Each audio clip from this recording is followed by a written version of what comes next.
Il y a des endroits où la pluie fait partie de la routine et où personne n'accorde beaucoup d'importance à l'eau qui tombe du ciel.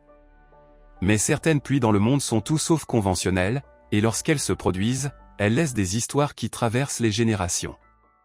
L'un de ces endroits est Yoro, une ville du Honduras qui connaît un phénomène unique, la mystérieuse pluie de poissons.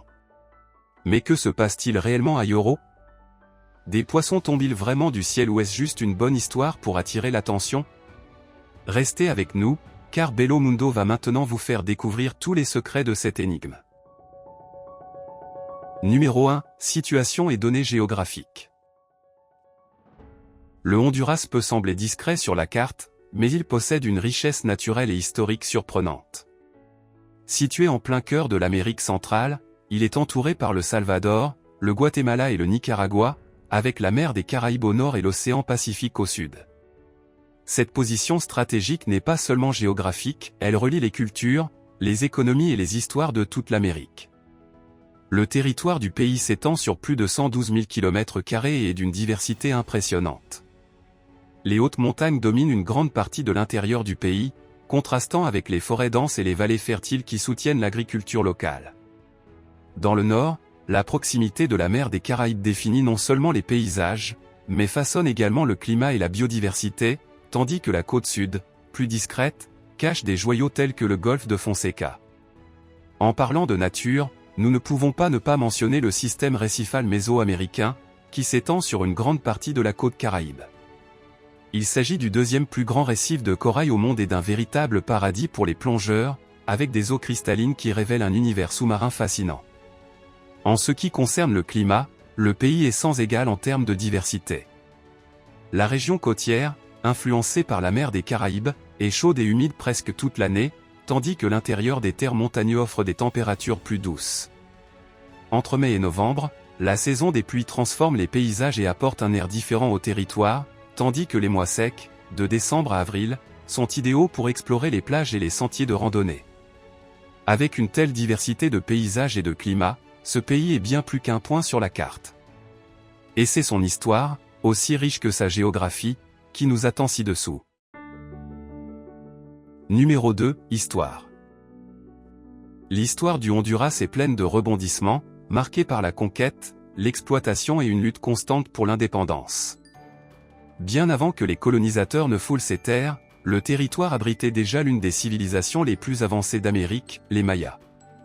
Copan, l'un de leurs centres les plus importants, était un véritable exemple de grandeur, avec des temples imposants et des sculptures raffinées.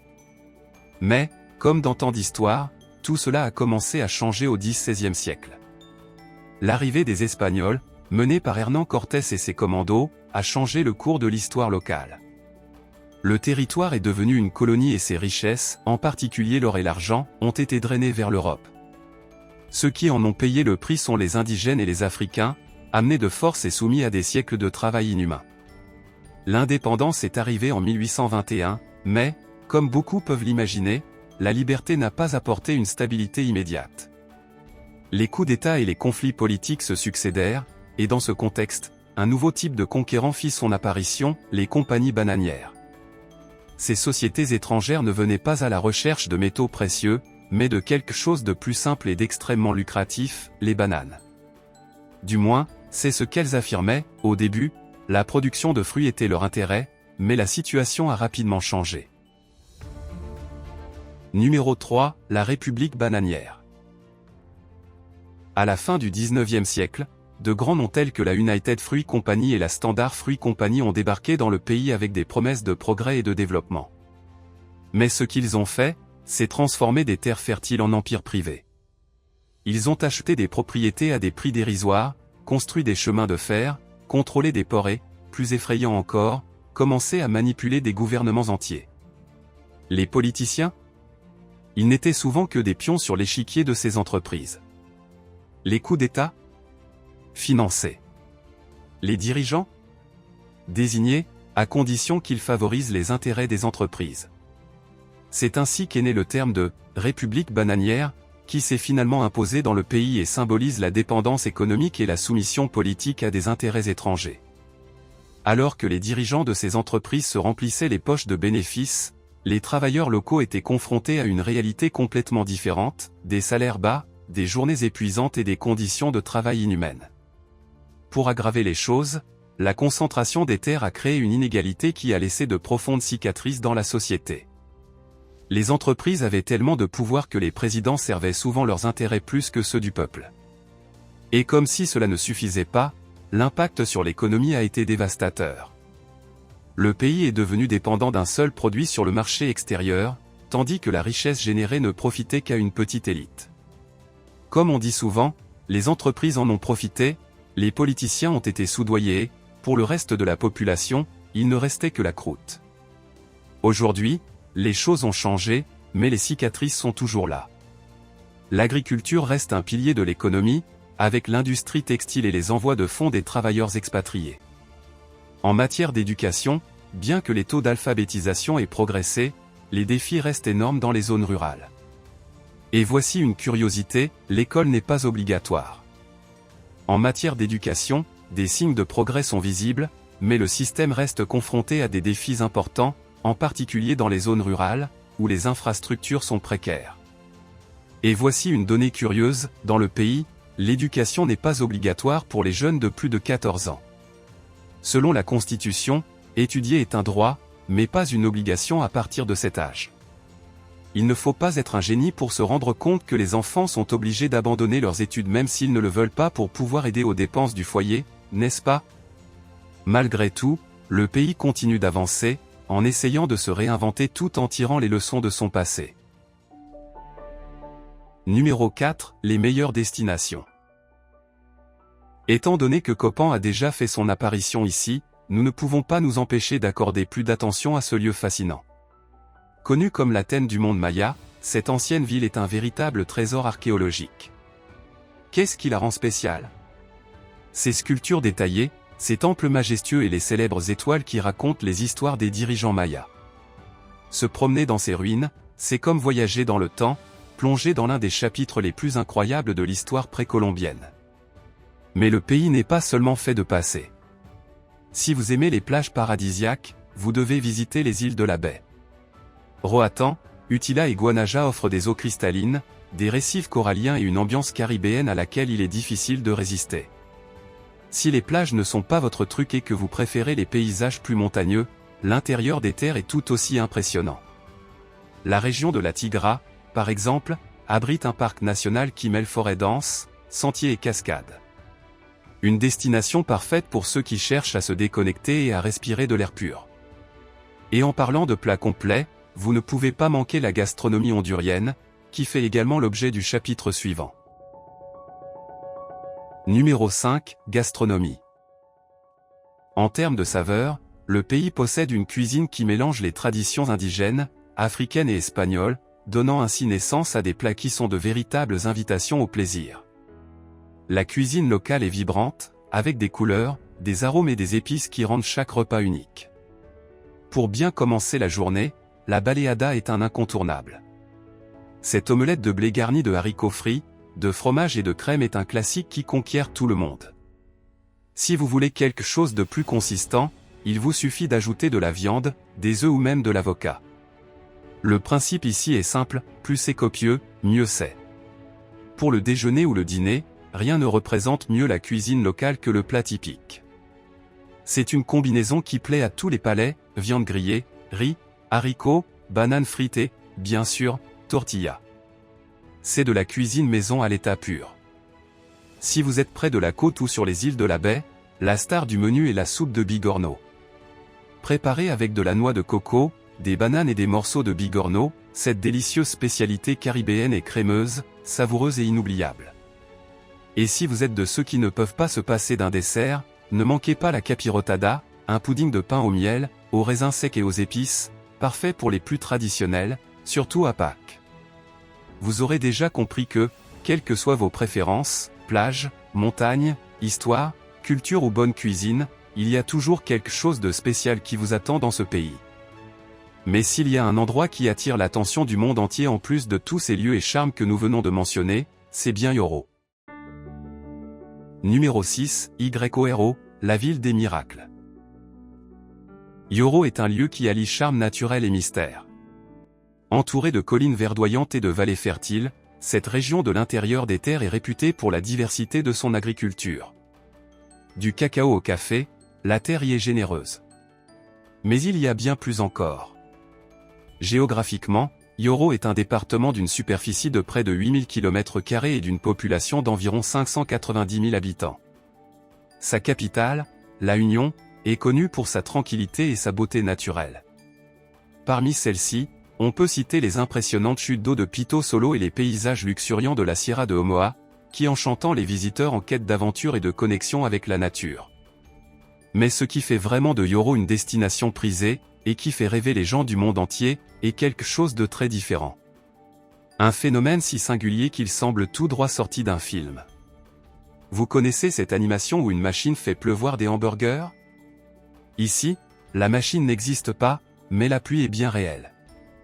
Et au lieu de hamburgers, nous avons du poisson. Oui, vous avez bien entendu. À Yoro, 1 ou 2 fois par an, les poissons tombent littéralement du ciel. C'est un spectacle tout droit sorti de la Bible. Lors de violents orages, accompagnés de vents forts et de tonnerres, des dizaines, parfois des centaines de poissons apparaissent sur le sol, comme s'ils avaient été jetés directement des nuages. Des pluies d'animaux ont été enregistrées dans plusieurs régions du monde, bien qu'elles soient rares. Des grenouilles, des serpents, des rats, des araignées et même des méduses ont été les protagonistes de ces événements étranges. Par exemple, une pluie de serpents s'est abattue sur les États-Unis en 1877, des rats en Algérie en 1902 et des poissons en Australie et en Inde ces dernières années. Mais ce qui rend Yoro si spécial, c'est la fréquence de ce phénomène. Ici, il se produit au moins 1 fois par an, parfois même plus. Un phénomène intrigant qui continue d'attirer l'attention et les théories.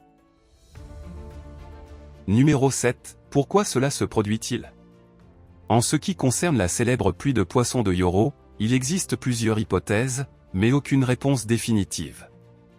Ce phénomène fascinant a donné lieu à de nombreuses théories, allant d'explications scientifiques à des interprétations plus proches du surnaturel.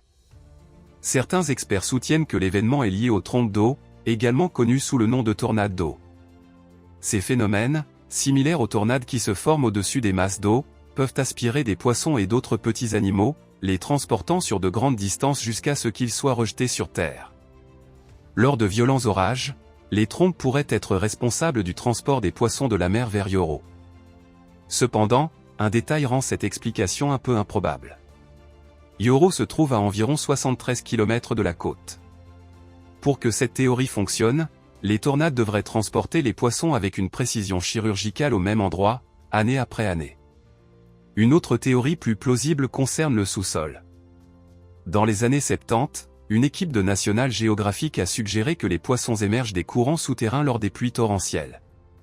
Selon l'étude, ces animaux ne se trouvent pas dans les rivières de la région, mais dans les eaux douces. De plus, ils ont une caractéristique curieuse, ils sont aveugles. Cela renforce l'idée qu'ils vivent dans des grottes ou des rivières souterraines, et qu'ils sont ramenés à la surface par la force des pluies. Qu'est-ce qui est vrai jusqu'à présent? Rien. Les scientifiques n'ont pas encore trouvé d'explication définitive à ce phénomène. Numéro 8. La légende de la pluie. Alors que les scientifiques se creusent la tête pour expliquer la pluie de poissons à Yoro, ses habitants ont leurs propres histoires, et les versions fascinantes ne manquent pas. La plus célèbre est celle du père Manuel de Jesus Subirana, un missionnaire espagnol arrivé dans la région au XIXe siècle. La légende raconte qu'après avoir constaté la faim et l'extrême pauvreté des habitants, le père Subirana a décidé d'agir. Mais au lieu de chercher de la nourriture, il a cherché quelque chose de plus puissant, il a prié. Il a passé 3 jours et 3 nuits à prier intensément, demandant à Dieu d'aider ces gens désespérés. La réponse? Une pluie de poissons est tombée du ciel, nourrissant les gens et apportant du réconfort. L'événement était si extraordinaire que, jusqu'à ce jour, beaucoup croient qu'il s'agissait d'une œuvre de Dieu. Cette histoire ne s'est pas seulement répandue de bouche à oreille. Elle a même inspiré le célèbre écrivain Jorge Montenegro, qui a inclus le miracle des poissons dans ses célèbres contes et légendes du Honduras, donnant vie à la narration au-delà des frontières de la ville. Pour les habitants, la pluie de poissons va au-delà des explications scientifiques ou des rituels, elle fait partie de ce qu'ils sont. Chaque année, la ville célèbre ce phénomène avec des festivals et des défilés qui mêlent tradition et foi, mais aussi comme une source importante de revenus supplémentaires. Numéro 9, profiter des poissons.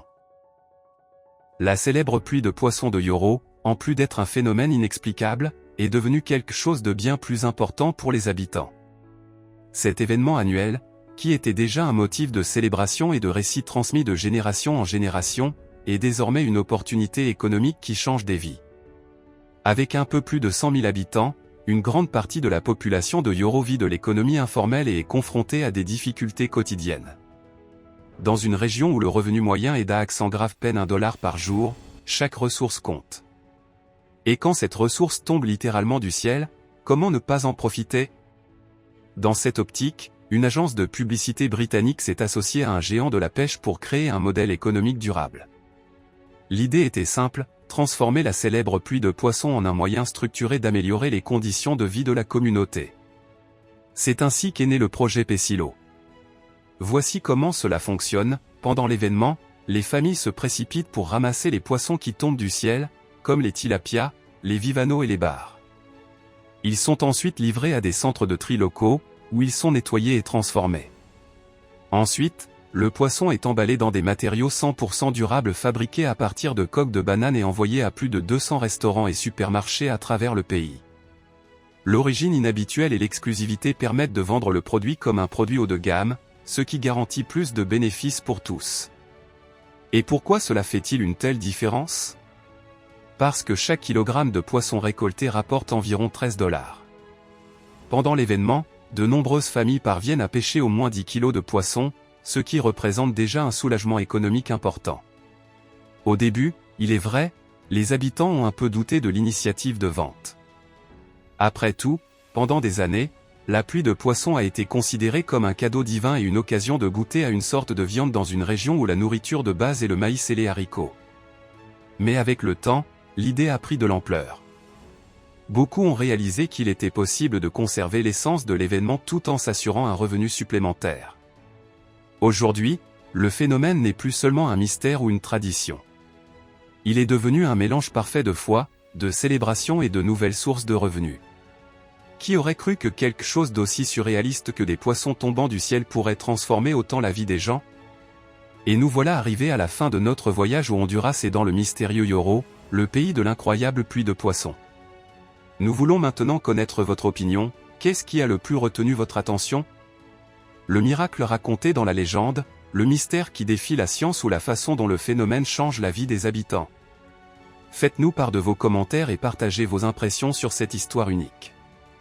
Si vous aimez les contenus qui explorent des lieux aux événements aussi fascinants qu'inattendus, restez avec nous. Il y a encore beaucoup de notre bello mundo à découvrir ensemble. Merci de nous suivre. Rendez-vous dans le prochain épisode de ce voyage extraordinaire.